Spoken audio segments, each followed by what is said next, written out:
which I shouldn't have mentioned black men as a way to defend my sister, but I was a paranoid, unnecessarily high teenager who didn't know anything about anything. And I went on this rant like as if I knew it all about black men. A black woman who didn't even have a black man as her role model, didn't have no black men in her life. What do you know about black men? You didn't even grow up with them. And after that, I felt horrible. And for months actually, after that, that was it for me. I, for a while, felt negatively towards black men because of my father, who I haven't seen since I was 3 years old.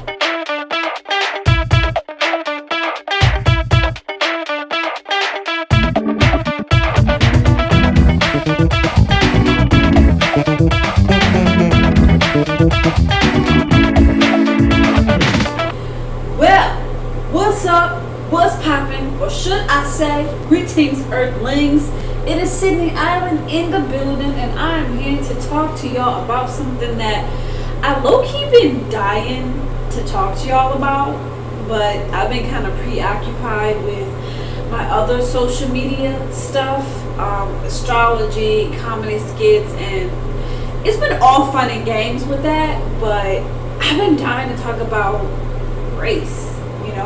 I really just want to talk about race in regards to my own personal struggles as a black woman, as well as the struggles that I've seen black men go through, as well as just the triumphs and the victories of black people.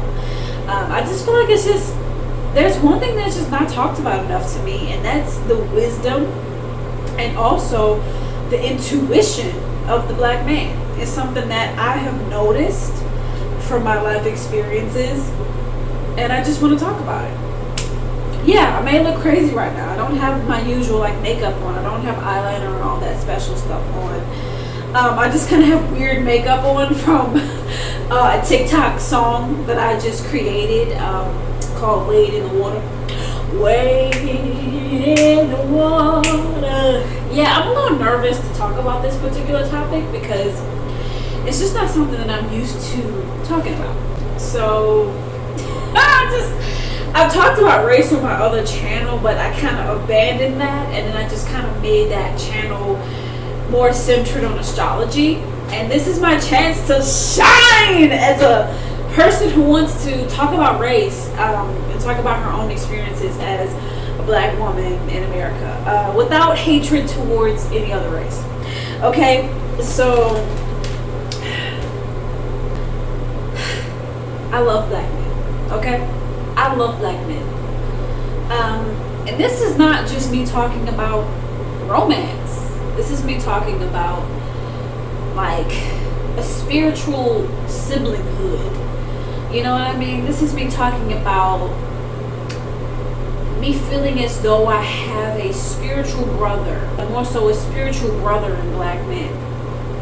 I love black men. Black men are full of intuition, and I just want to talk about this because it's not talked about enough. I grew up in a single mom household, okay, and it's weird for a person who didn't grow up with a father, as a black woman who didn't have a black father as a role model.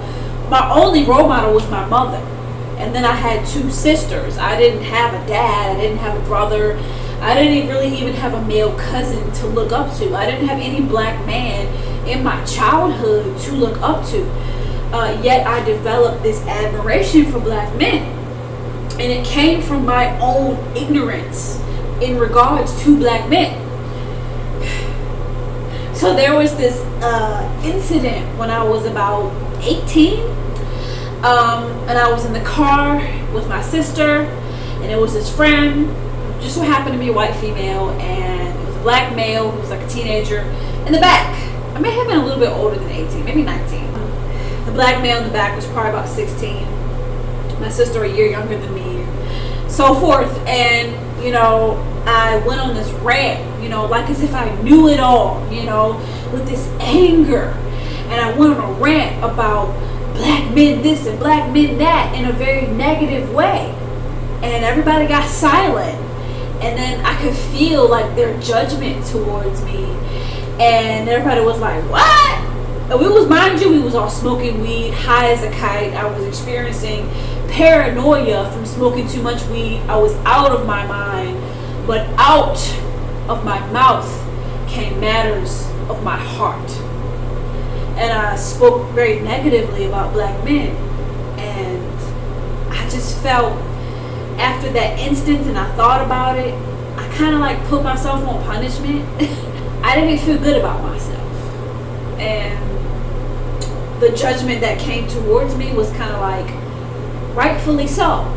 Mind you, I did go on this rant because the black boy behind me, he said something negative about my sister, and I kind of got into big sister mode and started going on a rant as a way to defend her.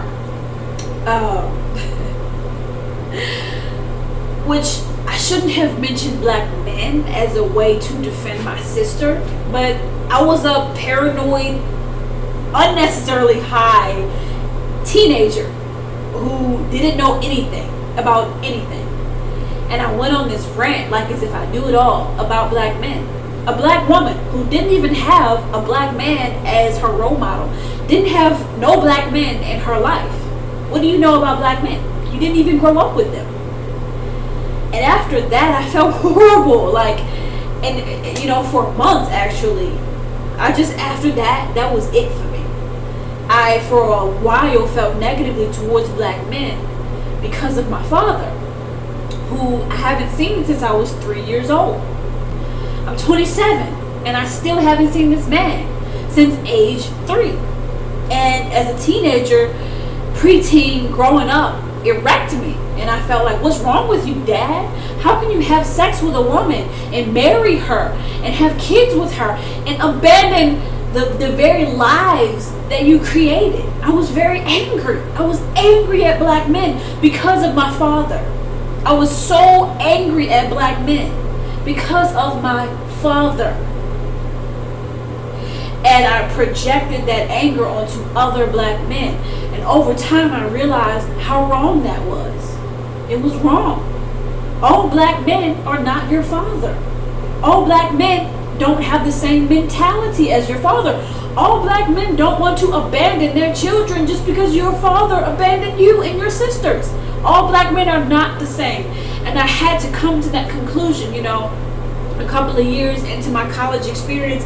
I was like, but I kind of like love black men, you know?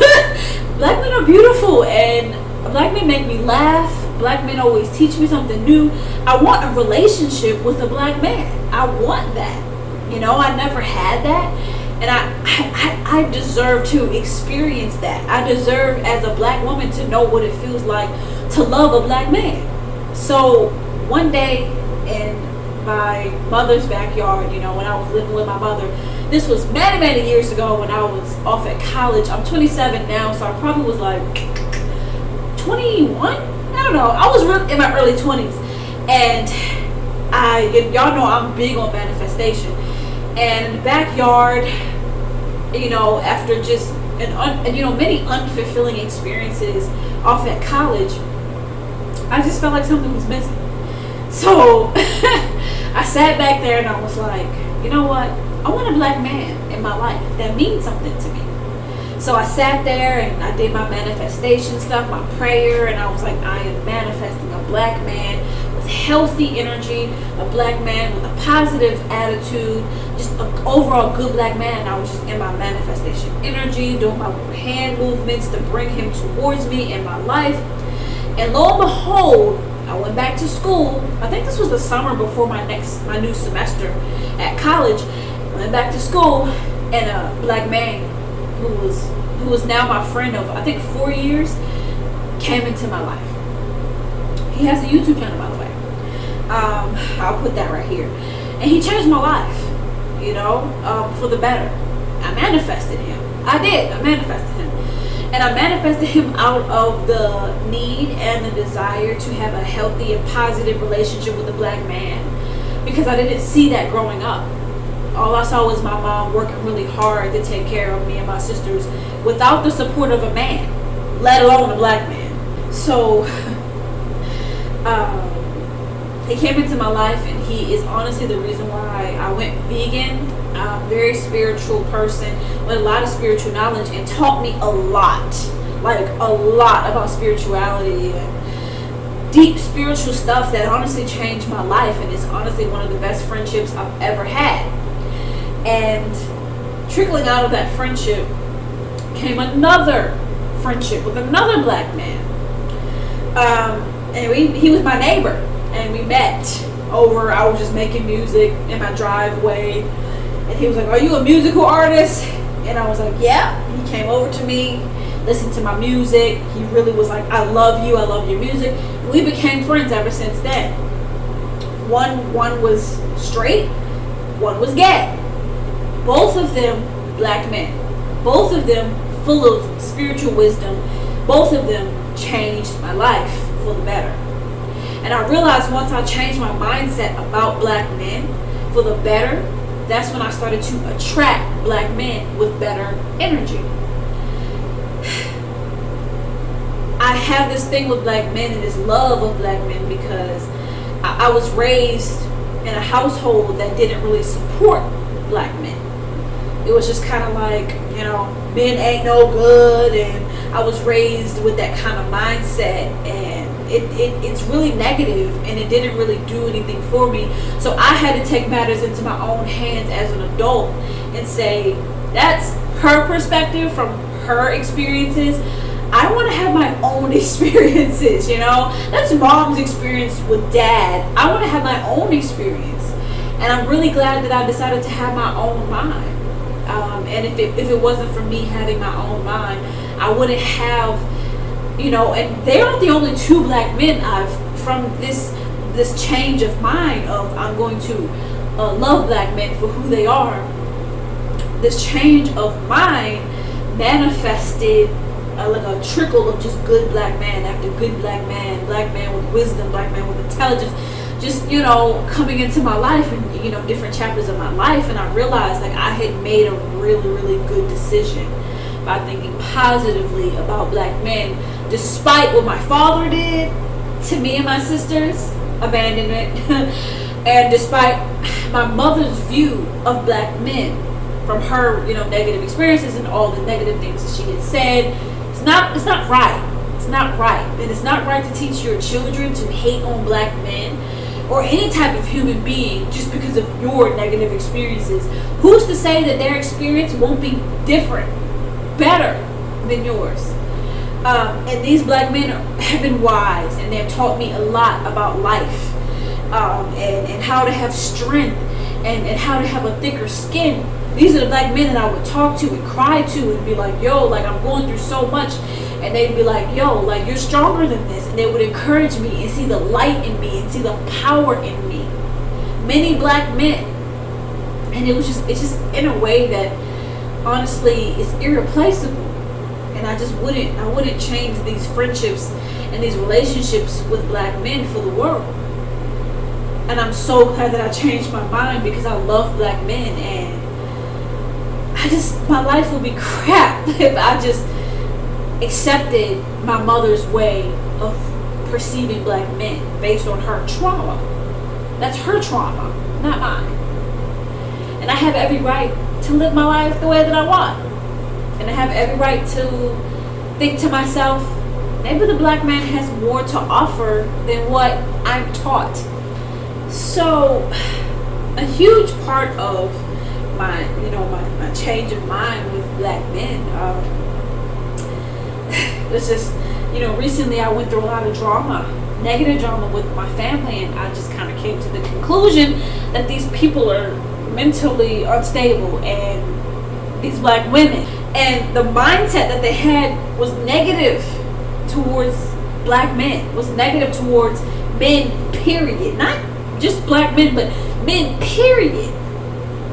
And I look down on men, and I'm like, look what you're putting my mom through, look what you put me through, look what you put my sisters through, and not just black men, but men.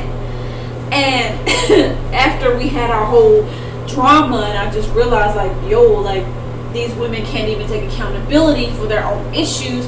And I came to the conclusion that no, like, you hate black men, but the reality of it is that you just you have issues.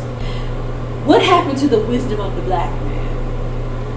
Well, I'm here as a part of this video to tell you that the wisdom of the black man didn't go anywhere. Okay, black men are still just as wise as they used to be way back when they was building the pyramids in Egypt. Okay, black men are still intelligent, black men are still powerful, black men are still exceptionally creative, black men are, black men still excel artistically as far as music, writing, dance, acting, poetry. Black men are still very influential, very powerful entities in the spirit realm as well as the physical realm. Okay, they didn't go anywhere.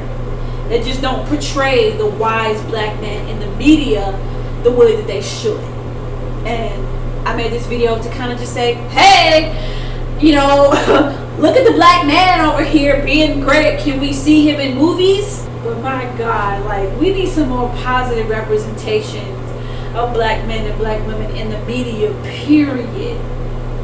Because it's just not enough. And we don't have the wise black man educating the masses like Malcolm X and Martin Luther King Jr. did. We don't have that in media like we should.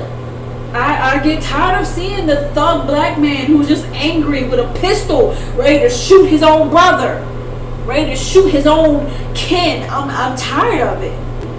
I want more from black men as far as how they are portrayed in the media. Black men have fought for black people in the most justified, dignified, creative, talented way. And black men have been great, and they're degrading black men using music, rap music in particular, like the Migos, all these new age rappers who don't rap about nothing but drugs and sex and touching a woman inappropriately and gloating about it in a rap song and making all this money. Money, but where's your happiness? You know what I'm saying? Where's your joy? Where's your intelligence? Where's your self-awareness? It's nothing. It's empty. And they're poisoning the minds of young black men and little boys so that they don't grow up to be as wise as they once were. And with that being said, I feel like I said everything. I just hope that somebody got something from this video. And I just want to say, I, as a black woman, a black American woman from Baltimore City, Baltimore, Maryland, USA, I love y'all black men. I see y'all black men, and I honor y'all black men. And keep on doing y'all thing. Y'all are dope. And there is no other creature on the planet like y'all. Deuces.